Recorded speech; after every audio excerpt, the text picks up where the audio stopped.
Hello and welcome back to the Google Workspace Update podcast from Strawberry 7. My name is Adam. And my name is Adam. We're here every week to bring you the latest updates happening in the world of Google Workspace. This podcast is available from your regular podcast provider and also in video format from our YouTube channel, youtube.com/Strawberry7. Coming up on the show today. Woo, we have a packed show for you today. We have 15 updates from Google, so they have been super busy.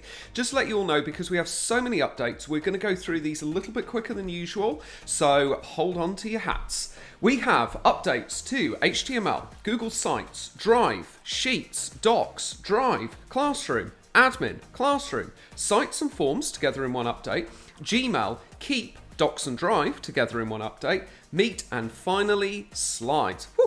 As always, there is a link in the podcast or video description to the document that we read from. This contains more detailed information, some relevant links, lovely pictures, and some moving graphics showing you these features in action. So, let's get to it. On with the show. So, first update, short and sweet, is to do with HTML. So you can now paste HTML into a document on iOS. So last month, Google announced the ability to paste copied HTML elements into a document on Android. This functionality is now available on iOS. So short and sweet, there you go. Yes, short and sweet update indeed. So check out one of our previous episodes for the update to this being on Android devices. We talked a little bit about how it was going to kind of retain the formatting, or how we thought it was going to retain the formatting. So it's exactly the same as what they've done on Android. They've just brought it across to iOS. Really, really nice to see from Google. Thank you very much, Adam. What have we got next, please?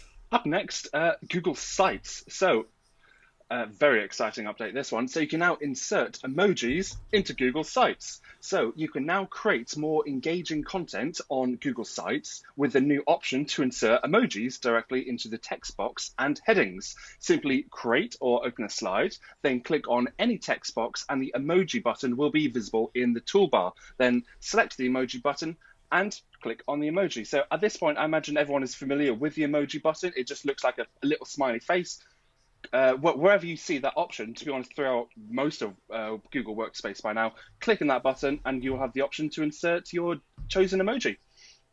Absolutely, and any regular listener will know our thoughts on emoji updates from Google. You know, Adam and I have said before that they're pretty cool, I guess, if you like that sort of thing. But I think with here, this is probably one of the most relevant ones that we've seen, because putting emojis onto Google Sites like this could be quite engaging.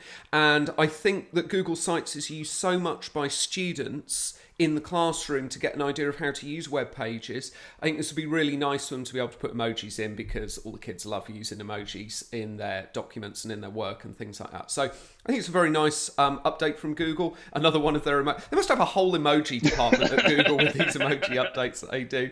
But again, a short, sweet update. No need to go on about it too much. I would just say to any of the listeners, there's a lovely moving graphic in here showing you what this looks like in the document. So if you want to sort of see what that interface looks like, have a little look at our document in the link of the podcast or video description. It'll give you a very nice emoji. And to be fair, the example that they have given in the moving graphic is actually a very good example of an appropriate use of using an emoji. So come check out our document to have a look at what that is.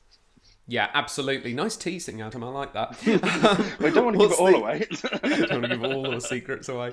What's the next one, please, Adam? Okay, next up we have a Google Drive update. So this one is quite exciting, actually. So adding drag and drop to Google Drive multi-instance support on large screen Android devices. So earlier this year, Google added the option for a single user to have two instances of the Google Drive app open side by side on a single device, which shows content from two different Google accounts. We covered this on the podcast just a few weeks ago. So now you can drag and drop between two instances of the Google Drive app, enabling you to quickly share files and folders between two different accounts. Yeah, I think this is a really, really cool update, and it's a little bit of a shame that they didn't put a moving graphic on here, but I think static graphics still shows this quite well. I think it's a really, really cool update. Very, very nice that you can just drag across like that on those larger screen Android devices. I think what's more exciting about this is the potential of this coming to web, because it's not something that I do regularly, but I don't think you can do that at the moment. I don't think you can drag kind of from one Chrome window to another in Google Okay. Drive. I've not actually tried. Usually, whenever I have a different profile or a different instance of a Google account open, I'm doing that because I want everything to stay within that account and not to get anything mixed up. So I haven't actually tried to do that before. The one thing that I'm assuming will happen with this, but I don't have an Android device to test this on, would be when you do the drag and drop, does the share box then appear to say, do you want to share this document with this account? And what permission do you want to share it with? Yeah, that's a good point, Adam. And I suppose that depends on whether you're sharing it to that account, whether you're actually moving it to that account. And possibly, equally, yeah, are you just sharing it or are you moving it? So, yeah, there's not too many details about that. There is a link that Adam's very kindly put in here for the previous announcement about the 2 instances being available on larger screen Android devices, and also about using Google Drive, which will probably have some more information about this. Just to let you know, Adam, I just tried doing that on the web, dragging from one area of Drive to another in 2 different windows, and it didn't work. So okay. if this was coming across to desktop, did it that give would you be an really error, cool. or did it just kind of like grey out to say, just no, this is just not an option? Basically what happened was, as I moved the file moved across the edge of the window, and then as I moved the mouse further across the other window, it just stayed at the edge of the other window. Yeah. It didn't kind of go any further, so couldn't go out of its little pen. So it would be really nice to see this come to desktop as well. So another great update there. That would be really useful for people using those larger screen Android devices. Thank you, Adam. What have we got next, please? Up next, Google Sheets. So people chips in Google Sheets are now available on mobile devices. So it was back in 2021 when Google introduced people chips in Google Sheets. And these chips allow you to quickly view more information about colleagues or contacts, including their location, job title, and contact information. These smart chips are now available on iOS and Android devices. And I've also added a link into our document if anybody would like to learn more about inserting smart chips in your Google Sheets. Great, thank you for that, Adam. That's really, really good to see those go across to Android and iOS as well. Very nice that they've done that on both simultaneously.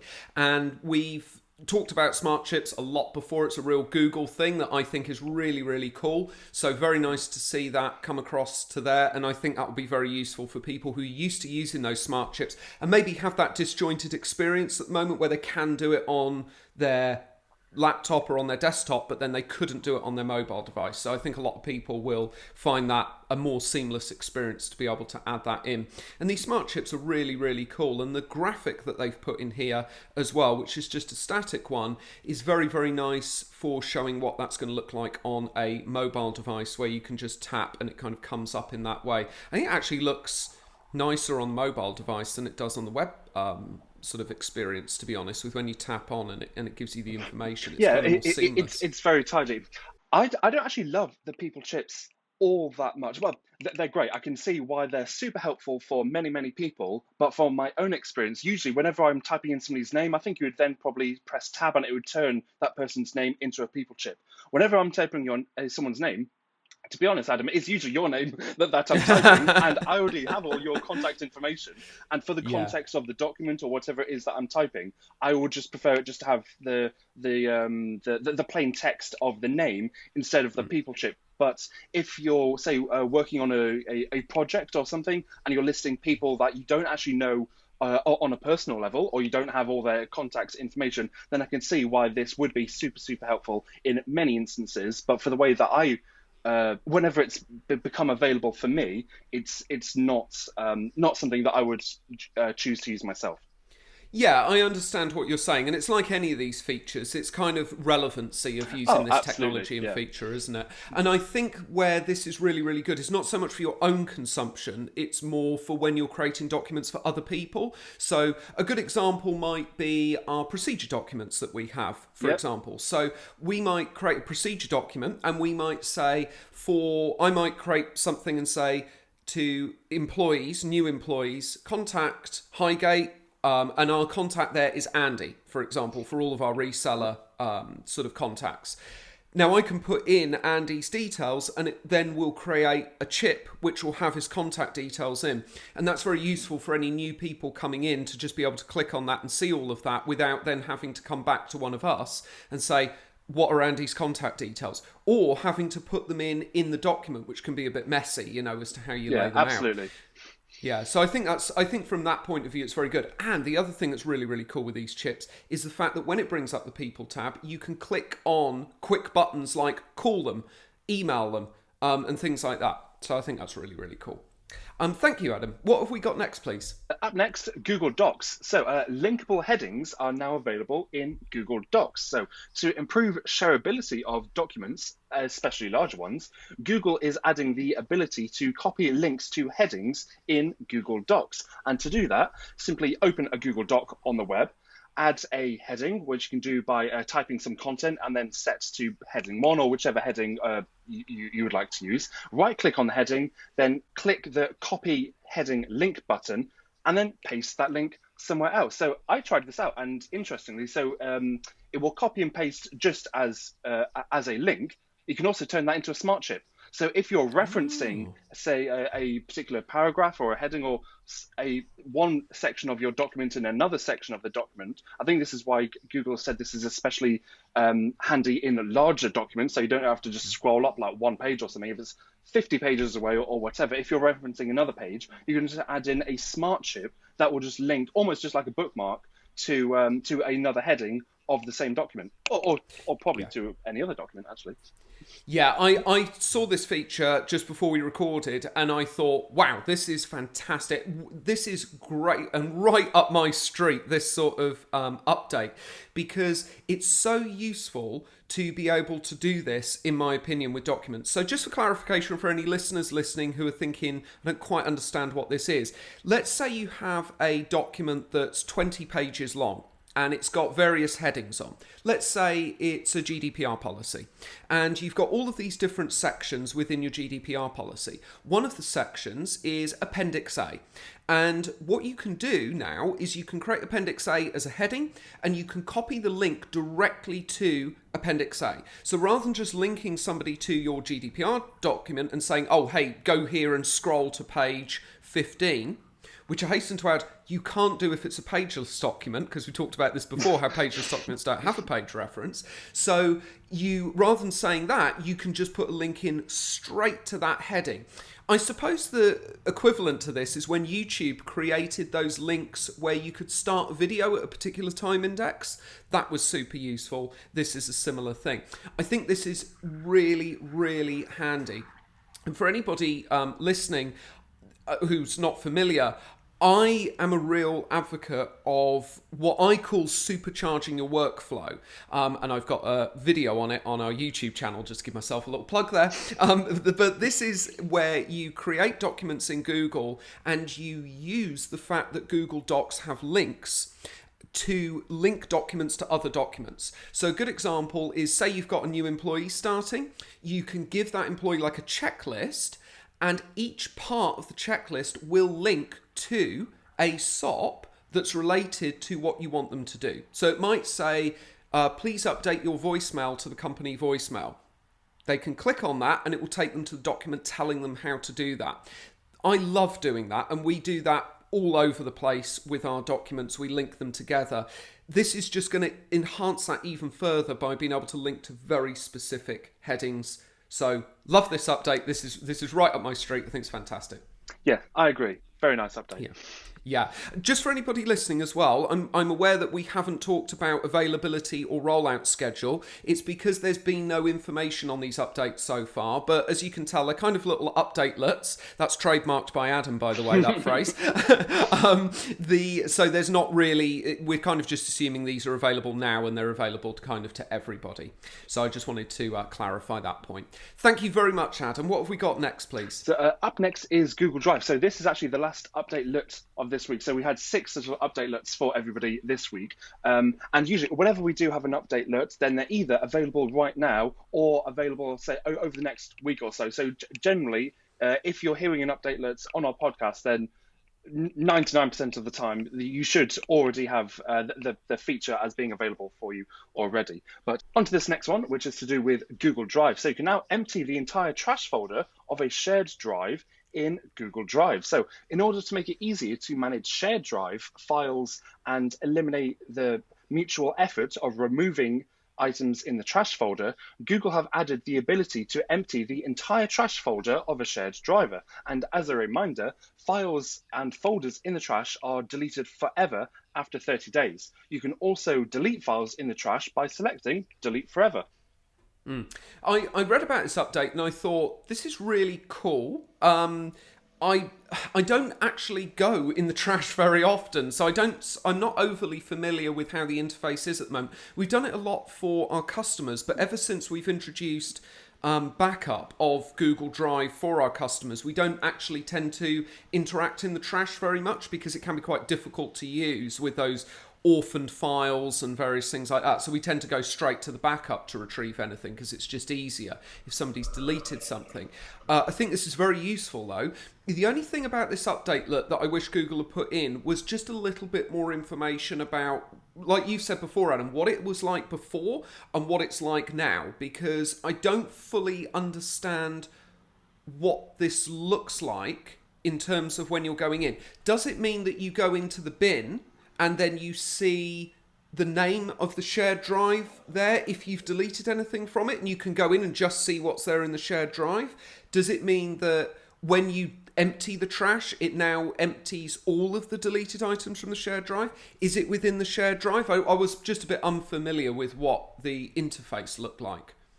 Yeah, maybe we'll need to delete something and find out. But just like you, I tend to stay away from the trash within Google Drive. To be honest, yeah, every now and then, if I need to delete something, then I will remove that file or folder from within Google Drive or the shared drive if required. And then I don't really do much beyond that because, yeah, as you say, there are recovery processes if we really needed to recover something.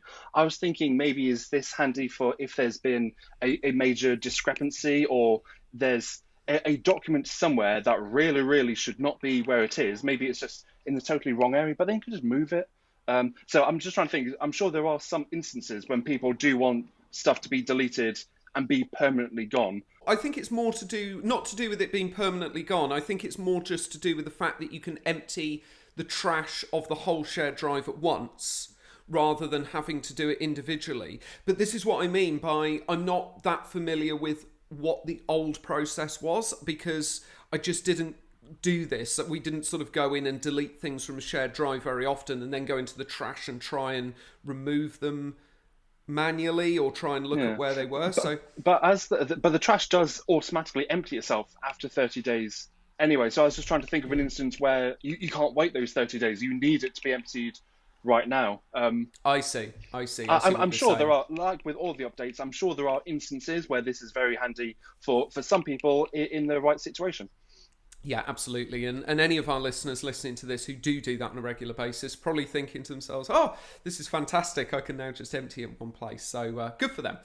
What's the next update, please, Adam? Okay, so that's all the little updatelets out the way. And now we just have about 50 million slightly larger updates. First of which is to do with Google Classroom. There's a few for Google Classroom this week, which we do love to see. So this one. So you can now simplify lesson planning with shareable class templates and classwork with a new Google Classroom beta. So previously, curriculum leaders and educators had to add permanent co-teachers in order to share or distribute a curricula. That's an interesting word. This could result in access issues, unnecessary notifications, and homepage clutter. To improve this experience, Google are very excited to announce a Google Classroom beta that will simplify lesson planning with others and make classroom materials more accessible. Through the beta, curriculum leads and verified teachers can share links to high-quality classes and class templates, so other educators in their organization can preview and import classwork to an existing class or to a new class. This will provide educators with ideas for instructional design and enable them to stay up to date with the best materials. This beta will be globally available for Google Workspace for Education Plus customers in English, Spanish, Portuguese, and Japanese. Google Workspace admin can also sign up to the beta using a specific form that I've linked within our document to apply for the beta from now until the 1st of September. That's brilliant. This is a fantastic update. Really, really glad to see this from Google. I know that this is something educators want to do all the time. Teachers want to share their materials and their classwork and things like that with other people, especially within the same year groups. They want to sort of share that across. And Google's right in what they're saying, that adding co-teachers is not the best way of doing that. Well, it was the only way of doing that, but it's not the slickest way of doing it because it does create this clutter, it creates notification problems, it creates all of these issues. Not to mention the fact that Google Classroom as a site is slower to load. So I think being able to share this stuff is wonderful. Brilliant update from Google, really, really useful. And there's a great moving graphic here showing how this can be shared and how the link can be put in. It's just over email, but it's very, very useful because it shows you where the button is and everything like that. So I encourage people to check that out. As Adam says, he's got the sign up form there if you want to sign up to that. I think you've got a little bit of additional information here as well, haven't you, Adam? Yes, that's right. So for student information, such as assigned submissions, comments and grades will not be visible when previewing a shared class, and imported class materials will be saved in draft mode for the selected classes. So this is very similar actually to if you were copying an assignment that had previously been used, maybe potentially from an archived classroom previously. So as you would say, I absolutely love this update as part of our own procedures. I know all of my schools are going to love this update as well, actually. So what we're doing as part of our end of year procedure anyway is adding any new teachers into classrooms for which they're going to be the same year group the following year, because I'm not sure what it's like across the pond over in America, but over here within primary schools, it's very common for teachers to be teaching a different class or even a completely different year group year on year. So if you just stay in the exact same class, in the exact same year group every single year, then it's not really an issue. But if you ever move around within your school, then it can be an issue because you want to access the previous material from the class that you're now teaching from the teacher that was teaching them last year. So this update is going to be super, super helpful. Yeah, I completely agree. And save lots of time and admin as well. Yeah, absolutely, and it's just going to make it so much easier for that material to be distributed. Thank you for that additional info, Adam. How do people get started with this? Okay, so for the admins, there is no admin control for this feature. However, admins should make sure that a few things are set up for their end users. So in order to share classes, educators must have a Google Workspace for Education Plus license assigned to them. So spoiler alert for who this is going to be available to. To preview and import classwork from shared classes, educators must be verified teachers. I've added a link into our document for some assistance with that if anybody is unsure about how to become a verified teacher. You can also use the sign-up form to apply for the beta between now and 1st of September 2023. And again, I've added a link into our documents for the sign-up form for everybody that is interested in that. For their end users, though, to share a class, click on Share Classwork button on the classwork page. After receiving a class link, open it in your browser. When previewing the shared class, select the classwork items that you want to export to a class. You can also visit the Google's Help Center if you'd like to learn more about sharing class templates and classwork. And of course, I've added a link into our document for that as well. That's very, very useful, Adam. And I think everybody's been able to work it out, but just for clarity, could you tell us who this is available for, please? Okay, so this update is going to be available to Education Plus customers. So it would have been great if it was available just to everybody in education. I can understand why it's not, but yeah, so this is only for the Education Plus customers. Yeah, I understand. I mean, Google, at the end of the day, they're a business. It's like we talked about before. You can't give everything away. Yeah, that's right, and we do understand that there are some things that I want to put on that slightly higher tier. So, and this is one of them. So, yep, I understand why they've. I'd say this is done that. From my point of view. Obviously, I'm not actually a teacher, but if I was, this is a very desirable feature for wanting to go towards Education Plus if you're not already. Yes, I completely agree. And we talked about that before with one of the other updates that came across to Education Plus was if anybody's listening who, like us, is an MSP and has education clients, then you might want to have a conversation with your education clients about this feature, see if now is the time that they want to go up to Education Plus. Great update there. Very, very glad to hear that. What have we got next, please, Adam? Up next, we have an admin update. So there are now updates for exporting your organization's data. So Google are introducing some updates around exporting users' data for Google Workspace customers. So first of all, Google Workspace customers can choose to export the data of a specific user rather than the customer's full set of user-generated content. Second, you'll notice an improved user interface for the data export tool, which provides more detailed information about exports, records a longer history of exports, and offers more features. And third, Google Workspace Enterprise Plus Education Standard, Education Plus, and the Teaching and Learning upgrade customers now have the additional option for exporting data. So if you're using any of these editions, you can export content for a set of individual users. For example, you can choose to export all data for several specific users rather than all data for the entire domain.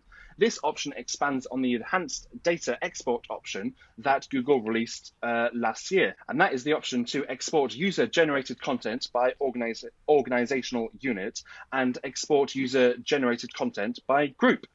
Historically, data export has been limited to a customer's full set of user-generated content. However, customers experience many scenarios where exporting only a portion of user-generated content is relevant. This provides customers with more granular controls, especially as their business and compliance needs continue to evolve.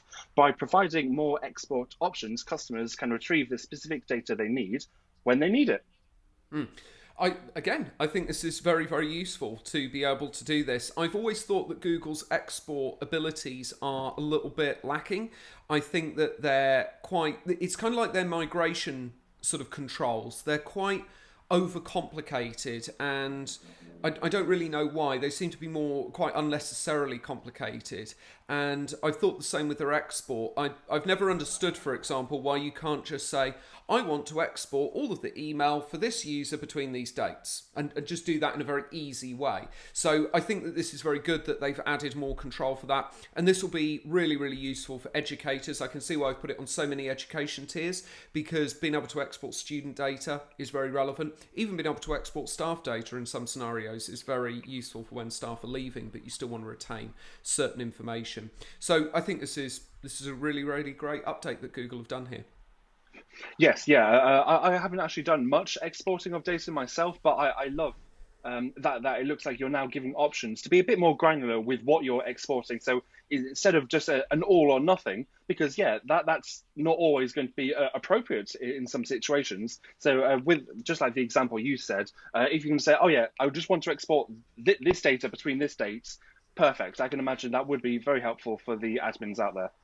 Yeah, it also benefits Google, I think, as well, because it puts less strain on their servers. You know, if Yeah. somebody's wanting one piece of data, but they're having to export everything, there's all that unnecessary work on Google's servers. So that not only puts load on the servers, but it hurts Google's sustainability policy. So I think that this is a good all-round update, both for the users and for Google, which is a nice thing to see.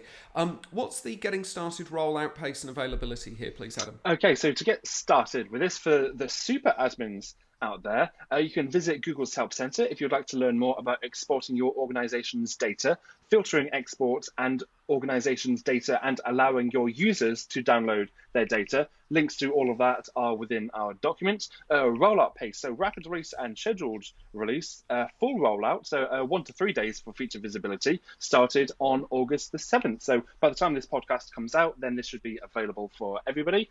And this is going to be available to Google Workspace Business Starter, Business Standard, Business Plus, Enterprise Starter, Enterprise Essentials, Enterprise Standard, Enterprise Plus, Education Standard, Education Plus, the Teaching and Learning Upgrade, and Assured Controls customers. So quite a few tiers have access to this. Yeah, quite a lot of tiers. Yeah, that's really nice to see.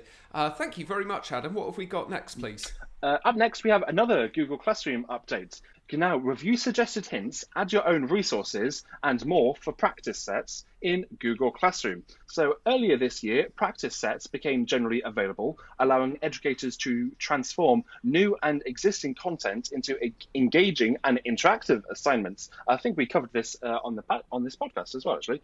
With auto grading built in, teachers can receive performance insights and snapshots into student progress, and students get real-time feedback as they complete practice sets.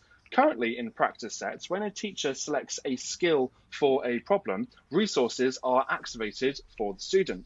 The student sees a light bulb next to that problem and a resource tray for extra help appears.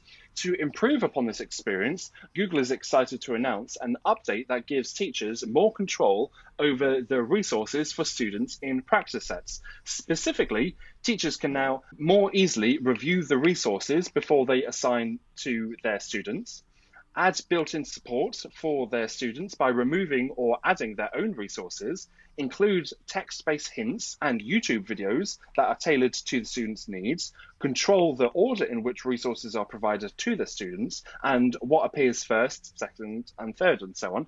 This update gives teachers more control over student resources, and it enables teachers to tailor the support their students receive within practice sets. Again, I think this is fantastic. What a brilliant update for educators, and so useful to be able to target those resources that you're giving to the students as support. And I was thinking and hoping that there would be YouTube video support, and it's brilliant to see that there is YouTube video support. Just bear in mind as well, if you're a teacher, that means you can potentially make your own videos as well. Now, this is something that you would have to talk to your school about, obviously, in your IT department. We offer that type of service and that type of support for our schools in a controlled way, where teachers, if they wanted to, have the ability to upload videos to, say, the school's YouTube channel. And you would have to do this in quite a controlled way. So, for example, the video would have to be uploaded as unlisted, so that it wasn't just a public video. Not because there's anything secret in there, just because it might clutter up the school's sort of feed, effectively. But as an admin, for any admins listening thinking, oh my gosh, don't forget you have control over that as an admin when you set the channel up as a channel admin. So you can set it so that those teachers are posters only. They can't actually edit or change anything. And you can set the whole channel, I believe you can do this anyway, you can kind of set the whole channel as everything that's uploaded is defaulted to unlisted. So you don't have to make it a public channel. So there's a lot of options. And don't forget as well that under one login you can have multiple channels. So you can even have a public YouTube channel and you could have a private YouTube channel. So there's all sorts of options out there for allowing staff to do this and upload to YouTube, and being able to create their own videos and upload it to YouTube for the students, I think is really powerful and really useful for any educators out there. And I think anybody who's in education, supporting education, is really going to see the benefits of this. Brilliant update from Google here. Yes, absolutely. Yes, so we mentioned that the practice sets, I think it was a couple of times recently, actually. So it looks like they're tweaking, they're improving that.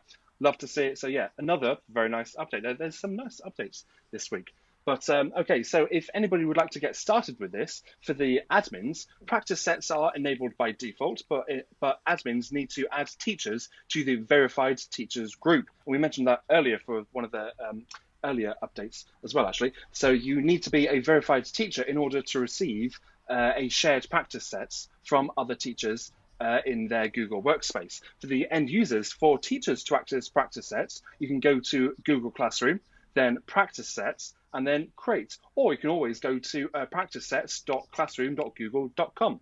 To manage lightbulb resources for students in a practice set, navigate to the bottom of a problem, enter a skill or select a suggested skill, select the drop-down button for resources on the right, then click on the plus symbol to select text hints.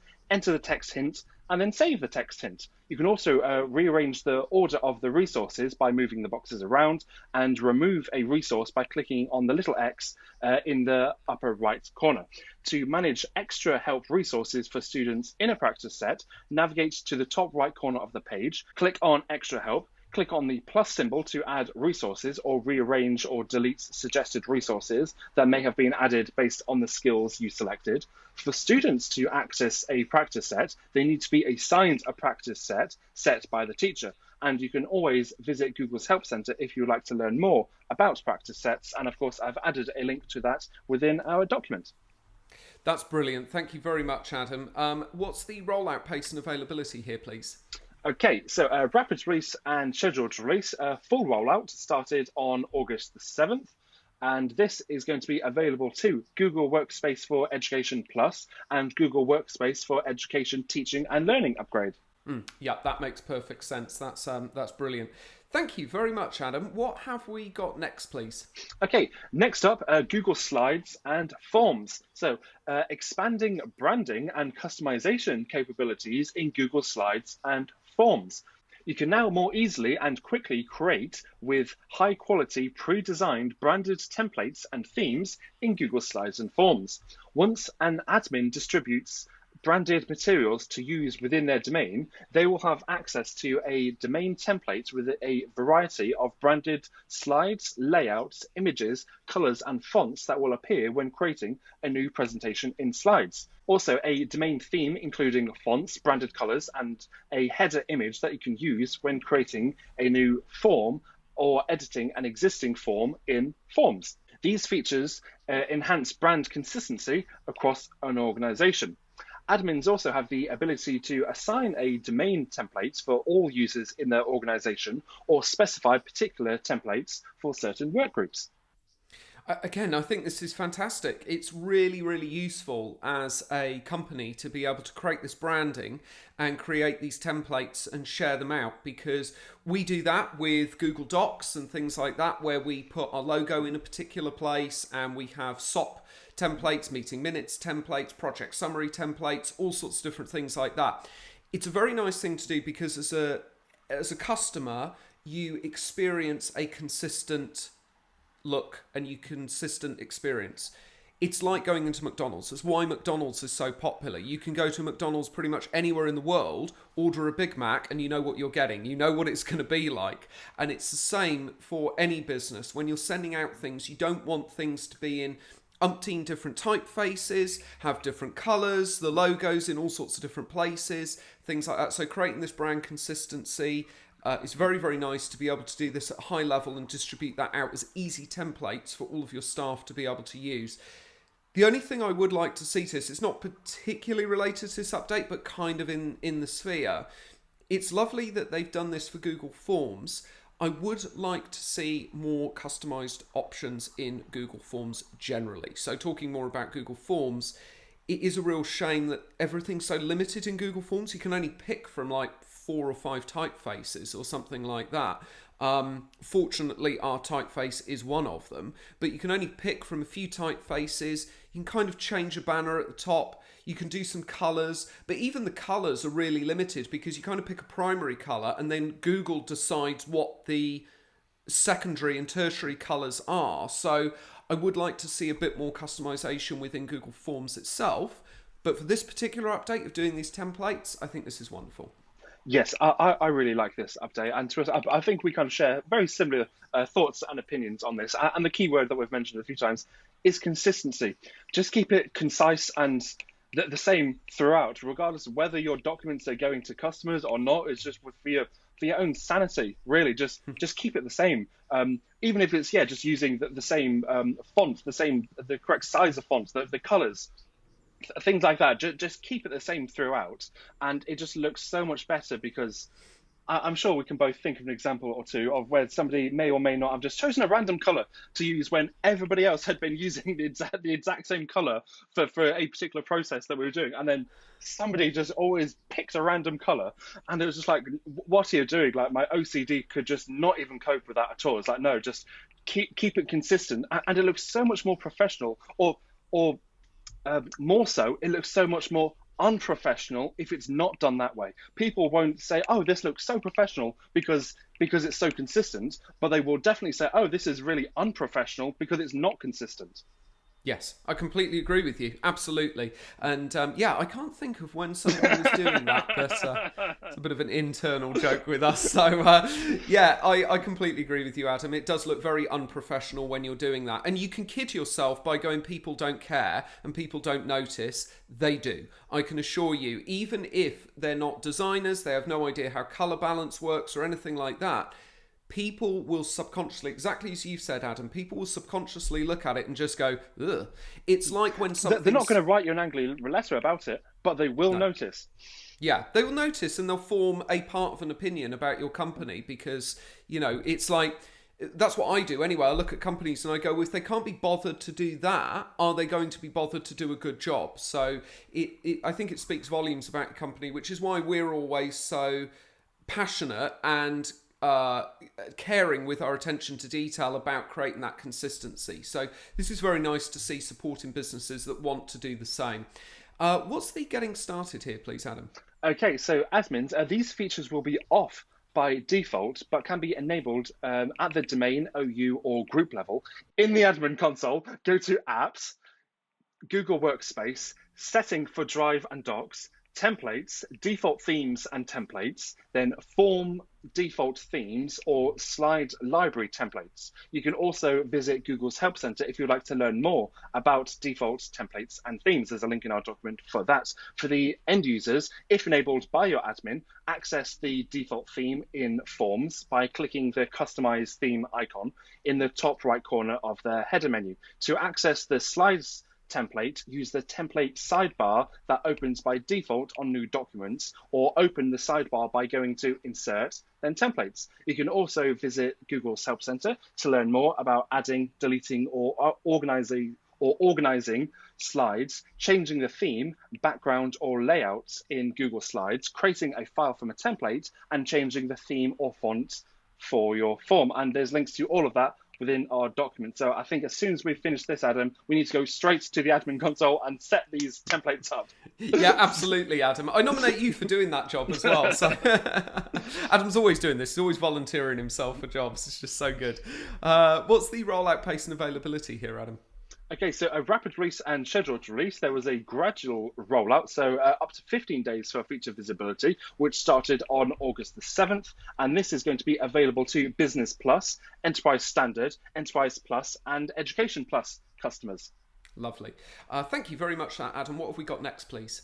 Up next, we have a Gmail update. We've not had one of those for a little while. So adding Gmail translation to mobile devices. So for years, Google's customers have conveniently translated emails in Gmail on the web to over 100 languages. Google is super excited to announce a native translation integration within the Gmail mobile app that will enable you to seamlessly communicate in a wide range of languages. To translate messages on mobile, simply select Translate on the dismissible banner and choose your preferred language. This highly requested feature will help users read and understand a conversation in any language. A new dismissible banner will appear when the content language of a message is different from the google.com mail display language in your account settings. You can also choose to have Gmail always translate or never translate specific languages. Oh, brilliant. Oh, what a lovely update. And again, like we said earlier about one of the Android updates that was mentioned, it's nice to see that consistency going from, the web experience across to mobile. So lovely to bring that across to mobile. They say on mobile devices, so I'm assuming this is Android and iOS. That they're gonna do this on. I know it doesn't specifically say. Yes, it will be Android and iOS. Oh, great. Okay, that's absolutely brilliant to hear. So right across the board with the mobile devices, there's a lovely moving graphic in here showing how this works, and it's really, really nice interface. And as for defaulting a language, that's a really nice interface as well, because when you translate it, a little banner sort of pops up saying automatically translate to. I was just thinking, if you have it set to automatically translate, you may not even realize you're receiving emails in another language, Yeah, that's right. Yeah, because it's which just I coming guess through is in a English. sign of a job well done. Yeah, I guess so. Yeah, yeah, absolutely. I love on the example here, I always love this, when they translate it to Korean, everything's Korean apart from Sean. It's just the name is not Korean. Yeah, so this is, again, a lovely update. Very, very nice to see from Google. And another example of Google kind of connecting up all their features, where you're connecting Translate across to Gmail and doing that. Very, very nice to see. Thank you very much, Adam. What's the getting started on this, please?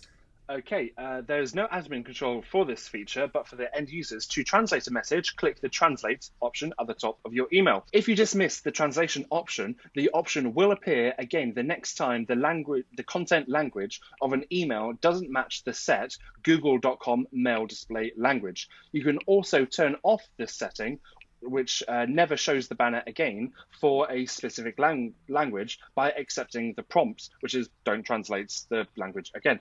That appears when you dismiss the banner, or selecting don't translate the language again from the translation setting menu. If a user has explicitly opted out of translation, or the system did not detect another language, you can manually translate a language through the three dot menu. You can always visit Google's Help Center, and if you'd like to learn more about translating Gmail messages as well, and I've added a link in our document for that as well. Great, thank you, Adam. What's the rollout pace and availability here? Okay, so rollout on Android, rapid release and scheduled release, there was a gradual rollout, so up to 15 days for feature visibility, which started on August the 8th. But for iOS, there's a rapid release and scheduled release. There's also a gradual rollout, which is starting on August the 21st. So just like I said last week, where it kind of flipped around between the Android update was taking a bit longer and iOS was out straight away. This is once again flips back, gone back to the norm, as it were. So the Android update is available much quicker. But if you're on iOS, you'll just have to wait a little bit longer for that one. Yeah. Okay, no problem. That's fine. Well, at least the update is coming. And this is available to everybody. Is that right? Yes, so this is going to be available to all Google Workspace customers and users with a personal Google account. Oh, it's lovely to hear. Okay, so what have we got up next, please, Adam? Up next, we have a Google Keep update. So Google Keep integration with Assistant is available to all Google Workspace users. So if you're using the Google Assistant with your Google Workspace device, you can set Google Keep as the default provider for your notes and lists. You can ask the Assistant to create a new list, add or delete items from an existing list, or read back all the list items to you.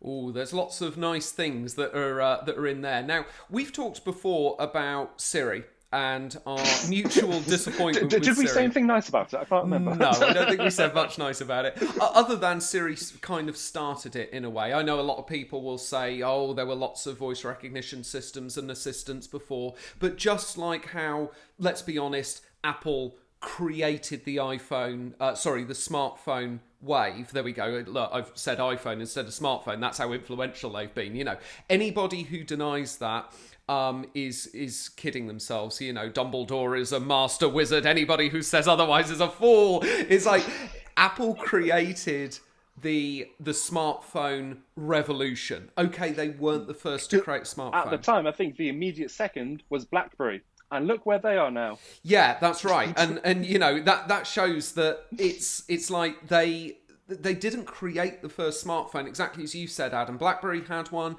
even going back to the Ericsson P800 that I used to sell at Carphone Warehouse when I worked there. There were other smartphones around, but Apple was the first one that did it right and really created that revolution. It's the same with Siri. That was really the first time that people took voice recognition seriously and started using it. It's just a real shame to see it left in the dust now. It's a little bit like the English. We created so many sports that we're now completely rubbish at, you know? And it's just a shame to see Siri really, really left in the dust by Google Assistant and things like that. And this way that it can read things out, I know Siri can do that, but it's so difficult to access and it's so difficult to use. We're on the board, but we're definitely not at the top. Yeah, yeah. I mean, it's just not that great. It doesn't even have. I still can't believe that Siri doesn't have conversational ability. But anyway, let's not dwell on Siri. This is wonderful. This is very useful for anybody who is using Google Keep and can sort of default it. I'm not a big fan of Android as an operating system. I think it is quite overcomplicated compared to iOS. iOS is just beautiful. However, Google Assistant is far better, far more powerful than Siri is. The only thing that I do like in this update, which is within Android, that I would like to see on iOS, maybe it's me who hasn't found it, but I don't think so. I have looked for it. Is this ability to be able to sort of default applications? You can kind of do it with some things in iOS, but not many. I think you can do it with email and your browser. I think that's probably about the only two things where you can say, I want this to be my default email handler and this to be my default browser. It would be nice if you could kind of do it with notes and calendar and things like that. I don't think you can kind of do it with those other things, but I could be wrong. This is very nice to see that you can default it, and the assistant, the way that it all works with it. I imagine with the Google Assistant, it must be so easy to just get it to read stuff and do stuff because it would understand you so much better. Siri is just terrible at being able to do things like that. It's just really, really bad at being able to understand anything outside of a very, very specific direct command. Yeah, so we know that all of Google's own applications, they all work very well together, and especially if you're wanting to use their own applications within each other, then that it should be pretty seamless. So yeah, so I'm sure that this will work very well for what it's trying to do. Yeah, absolutely. Adam's going to read out the getting started and just let all the listeners know the static graphic that's there is supporting this getting started, so it shows you where this section is. So yeah, please tell us how to get started with this, what the rollout pace is and availability, please, Adam. Okay, so getting started for the admins, there's no admin control for this feature, but you can always visit Google's Help Center if you'd like to learn more about managing Keep within your organization. Link in our document for that. For the end users, if Keep is enabled in your organization, you can change your note provider to Keep in the Notes and List section of the Assistant settings. And you can also visit Google's Help Center if you'd like to learn more about creating or editing notes with Assistant. And as always, there's a link in our document for that as well. For the rollout pace, a rapid release and scheduled release, there is a gradual rollout, which started on August the 9th, and this update is going to be available to all Google Workspace customers. Lovely. Thank you very much for all that information there, Adam. We're getting near the end, listeners. Just hang on a little bit longer. What's the next update, please, Adam?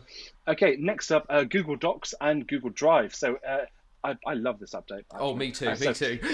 Introducing e-signature for Google Docs and Google Drive. So launching to open beta for Workspace individual subscribers, launching to beta for Google Workspace customers. So in June 2022, Google began alpha testing the ability to request and capture e-signatures in Google Docs. Based on the feedback they received, Google is ready to move this feature to the next level. So e-signature is now available as an open beta for Google Workspace individual subscribers.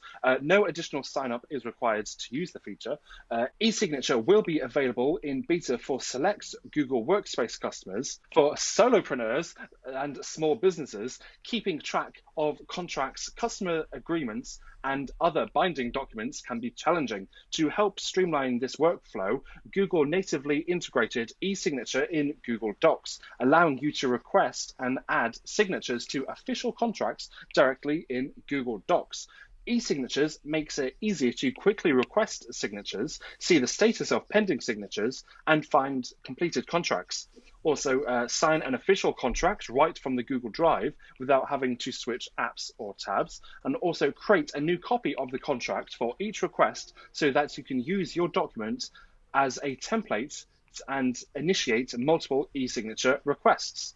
Later this year, Google will introduce support for some new e-signature capabilities, and that is going to be audit trail, so where all completed contracts will automatically contain an audit trail report, multi-signer, where the ability to request a signature for more than one user, non-Gmail users, which is the ability to request an e-signature from any non-Gmail users, and initiate e-signature on PDF, which is the ability to initiate an e-signature on PDF files stored in Google Drive. This is fantastic. What a brilliant, brilliant update. And another example, this is very interesting moves from Google. This is another example of where Google is integrating a feature that typically has been in the realm of third-party providers. This is something where you've had to go as a business to a third-party provider to achieve this, whether that's Adobe Sign, what are some of the other ones? DocuSign, different companies like that. There's third-party providers out there who will do this feature. Now, I recently did this for one of my other businesses, and I had to go to a signature provider who did offer free accounts if you were below a certain threshold, which is fine. For me, I was below that threshold. But this is great to see it in Google Workspace. It's another example of where you're not having to go to a third-party provider. Instead, it's all contained within Google Workspace. Very, very nice as well to see that later this year they're going to be adding the ability for non-Gmail users as well, because that is a roadblock sometimes to people being able to access some of these workspace features, is the fact that they have to be Gmail users. So it's nice to see that. That's probably when I'll start using it, is when they introduce that ability, because I just don't like roadblocks for users or hurdles for users. I like to be able to send something out and people can just send it back very quickly without having to go, oh, now I've got to sign into my Google account. I don't have a Google account. I'll sign into my partner's or my child's Google account, and then it all ends up very, very confused. So I think that this is a wonderful update. Fantastic to see this integrated. I think this will be so useful for businesses and solopreneurs. I've never ever heard that term used. I know, right? I've heard of entrepreneur used very, very often. I've never heard of solopreneur. I swear Google just make up their own words to sound super fancy. So, yeah, I think it will be brilliant for small businesses and people using Workspace. And for any admins out there listening or MSPs like us, this is another selling feature of Google Workspace. Another thing where you, just like appointment scheduling, where you can say to your businesses, hey, are you using a third-party sign tool at the moment and are you paying for that? You don't need to anymore because it will all be within Google Workspace. So I think this is a brilliant move by Google. Absolutely. And for anyone wondering, a solopreneur is somebody that runs their business entirely by themselves. They do not have any employees. You're just a one-man band running your own business. But yeah, this update, absolutely love this. Something that I am wondering a little bit, I'm sure that Google have thought about it. Which is why I love that this is going to, they are going to introduce the ability to add an e-signature to a PDF, because whenever I'm wanting a signature, I always want it to be on a PDF, because I don't want it on on a Google Doc, on a Word document, on anything that could be editable, because I want it to be on their PDF, so the contract or whatever does not change. But I am wondering if you can also add the e-signature to a view-only document. If you're sending a contract out to somebody as a Google Doc, you don't want them to be able to edit the contracts to however they see fit. You just want them to just add the e-signature onto the end. So hopefully you can still do that, even if it's view only. But if not, it looks like they are going to introduce the ability to do it on a PDF, which is probably the option that I would personally choose to use. So yeah, great update. Love this. Yeah, excellent point, Adam. I hadn't actually thought about that, whether that ability... I imagine it will be, because you would most of the time want to send it out as view only, but it's an excellent point to make as to whether Google's added that ability. One thing I would say to put anybody's mind at ease for that, it's not ideal, but just to remind people that this feature is there, you do have version control and version viewing on a document. So let's say you did have to send a contract to a user as an editable contract in order for them to e-sign it. If they did change it, you would be able to see that on the version control history, and you could even put a notification on as well to say that somebody had edited it. So do just bear in mind that you do have that level of control at least. But excellent point, Adam.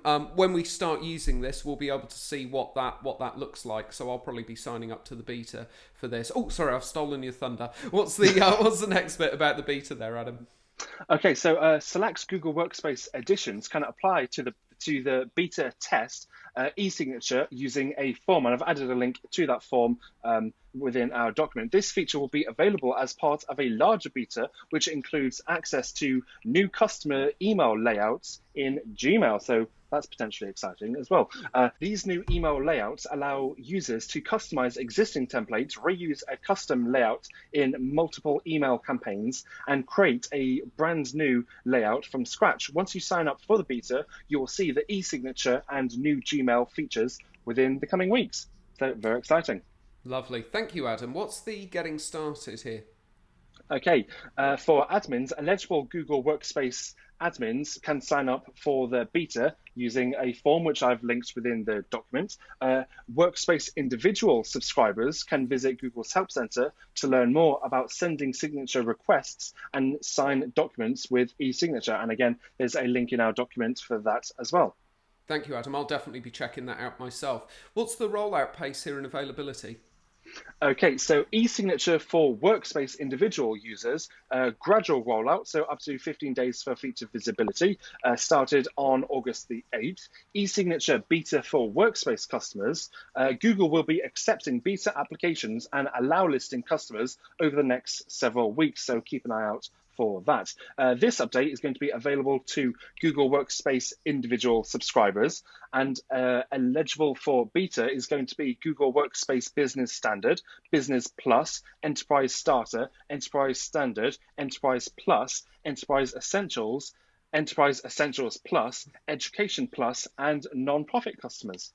Nice to see Education Plus in there. That's really good. So schools could potentially use this as well. Again, I know our American listeners, their schools kind of buy into Google Workspace a lot more and use some of these more advanced features. So possibly they might get a lot of benefit from that. I'm thinking where this will cut down so much administration and be fantastic is opt-ins or opt-outs for photography and sharing of images. So, in the UK, I'm sure it's the same in America and lots of other parts of the world as well. In the UK, we have very specific rules around safeguarding of parents being able to opt in or opt out to have an image of their child shared online. And what we mean by that is, let's say that the school has a school concert or a school outing and they want to take some pictures of the children and put them on social media, or they want to put them on the school website. The parent has to have signed a form to say, yes, I allow that to happen and for that to go into the public domain. So I'm sure that's the same in America, and I think this is an example of where that would just be fantastic from an administration point of view, cutting down on the workload. Absolutely. That just gave me a quick thought, actually. So one thing, so I've actually been working on something very, very similar with a few of my schools very recently, actually, but we were using Google Forms. So as part of the school application form, that we're adding in the sections for consent for using photos in various different areas. And just a very quick thought on that, we're not going off on a tangent, there's too much to cover, we're not going off on a tangent, but if you had the ability to add in the e-signature into that application form, that would be amazing. Yeah, that's what I mean. Yeah, it's like being able to add the e-signature and just do it all digitally, and then you've got it sending out digitally and you've got it coming in digitally. So I think that is potentially really, really useful. Having said that, a lot of these applications like parent mail and things like that, I think it's kind of wrapped up within that somewhere where the parents can download the app, sign in, create a profile, and they can just tick a box to say, yes, I opt into it. So maybe it is kind of wrapped up in some of these third-party tools a bit easier. But if you don't have that and you're doing it through manual sort of letters or forms, this would be a better option, in my opinion, both for cutting down admin and keeping a digital record of it as well. So that is brilliant to hear. Thank you very much, Adam. What have we got next, please? Up next, we have a Google Meet update, first Google Meet update this week, actually. So a gallery view for Zoom interoperability on Google Meet hardware. So when Google previously announced Zoom interoperability for Google Meet hardware devices, Zoom interop calls only supported Zoom's speaker view.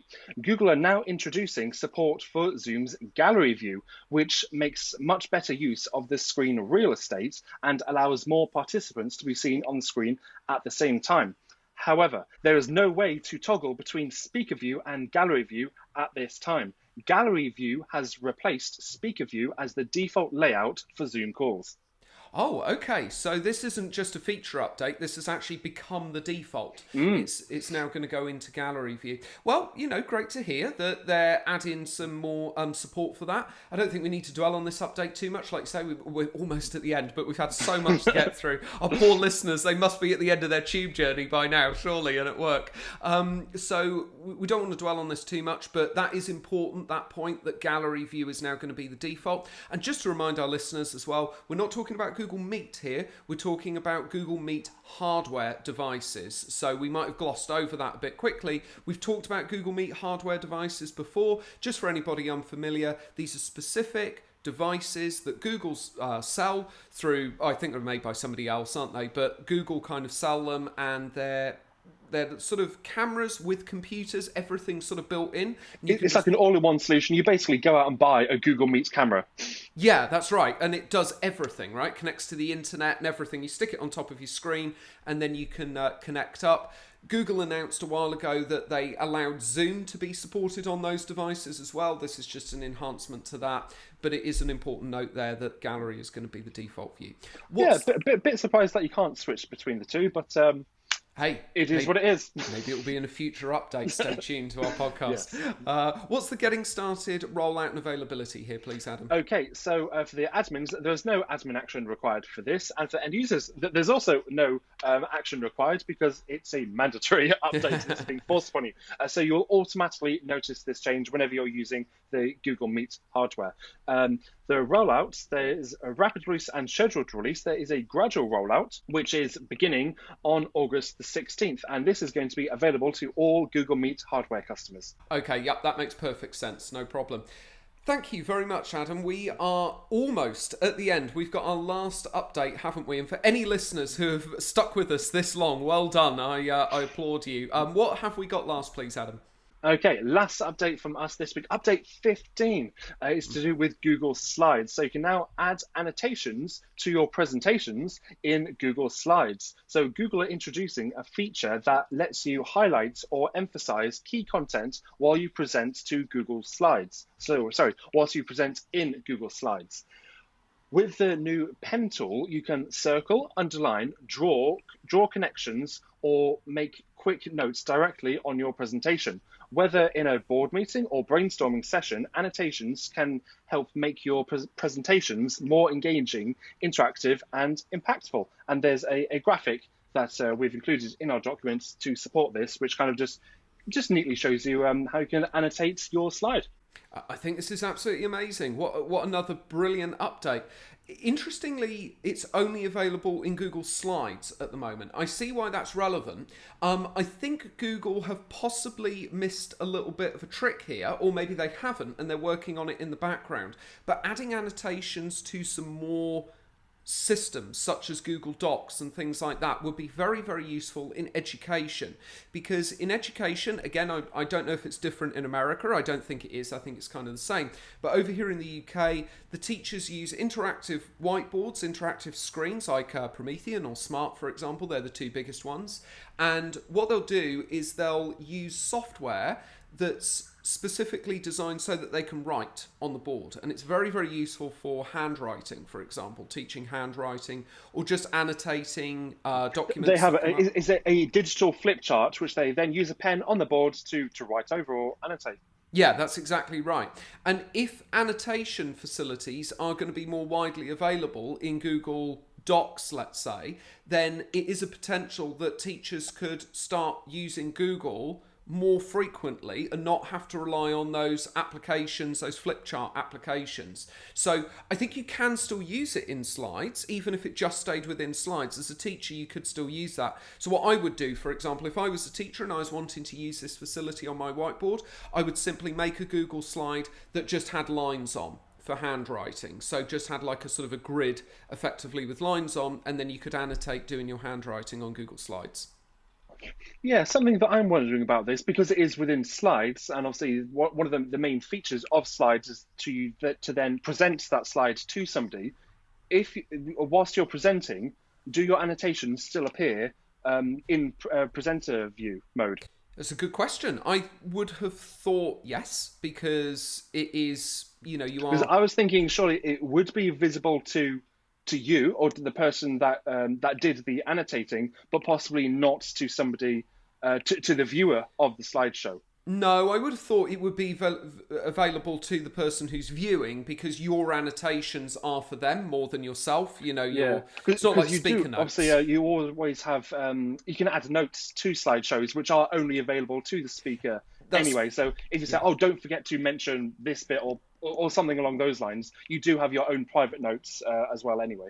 Yeah, that's what I was just saying, was like, it's not like speaker notes where they're very much for you. This is more annotations for the other person. And it does specifically say here as well, emphasize key content while you present in Google Slides. So I think it will be available there for the presentation. But very, very useful to see this. And I think this could be expanded a little bit more for suiting that education use case that I just mentioned there. But this is really, really cool to see, and just another example of wrapping up something into Google Slides, into a Google product that maybe people were using a third-party application to do before, or maybe using some kind of overlay tool to do before. So very, very nice to see. And what I hope we'll see as well with this is some more advancements to this as well. So for example, they've kind of got here 4 colours that you can choose from. It'd be quite nice to see some advancement to that, and some more options around what you can do. So you could use a pencil type tool, or you could use a felt tip type tool, or you could use, I don't know, a highlighter tool or something like that. Sort of things that you see on those flip chart programs would be very, very nice there. But this is a great update and a great start for this feature. Yeah, something we didn't actually mention, although we kind of alluded to. So we were saying, so in lots of schools, they'll use a big board on the screen, and so that the teacher will be using a pen to write on the board. An update like this, you're probably not going to want to do if you're just working on your laptop, because the whole point is that you're using a pen. It wouldn't really work. You probably kind of could, like with your mouse, or if you had like a trackpad or something, but it probably wouldn't be that neat at all, to be honest. So this is probably more for if you're on a touchscreen device, or even a tablet would probably also work quite well, actually. Yeah, you'd have to have some pretty high mouse skills to be able to pull that off, or some trackpad skills to be able to pull that off on there. That's a very good point, Adam. What's the getting started here, please, Adam? Okay, so for the admins, there's no admin control for this feature, but for the end users, to annotate your slide presentation, open slideshow mode by clicking the slideshow button in the app bar. Then mouse over the bottom left side of the viewer and open the 3-dot menu by clicking the ellipsis icon, then select Turn on Pen. To erase annotations, use the Eraser tool in the bottom left viewer menu. You can also visit Google's Help Center if you would like to learn more about presenting slides, and there is a link in our document for that as well. Great, thank you, Adam. What's the rollout pace and availability here? Okay, so a rapid release, gradual rollout, so up to 15 days for feature visibility, started on August the 10th. Scheduled release, there's also a gradual rollout, which is starting on August the 23rd. And this update is going to be available to all Google Workspace customers, as well as users with a personal Google account. Lovely. Thank you very much, Adam. That's really, really wonderful to hear. And once again, for any listener who's made it all the way through, I congratulate you. 15 updates. We've never done such a big podcast. So I know this was a long one, but we did sort of whiz through there on a bit of a whistle-stop tour. And I'm sure that any listeners will agree with me. What brilliant, brilliant updates from Google. Lots of updates, but some very good updates this week, actually. So hopefully anyone that stuck with us for the whole episode, thank you very much. But I also hope that you also agree that there have been hopefully it was worth it, because there are some very nice updates this week. Yeah, really, really great updates. I'm really impressed with what Google have brought out this week.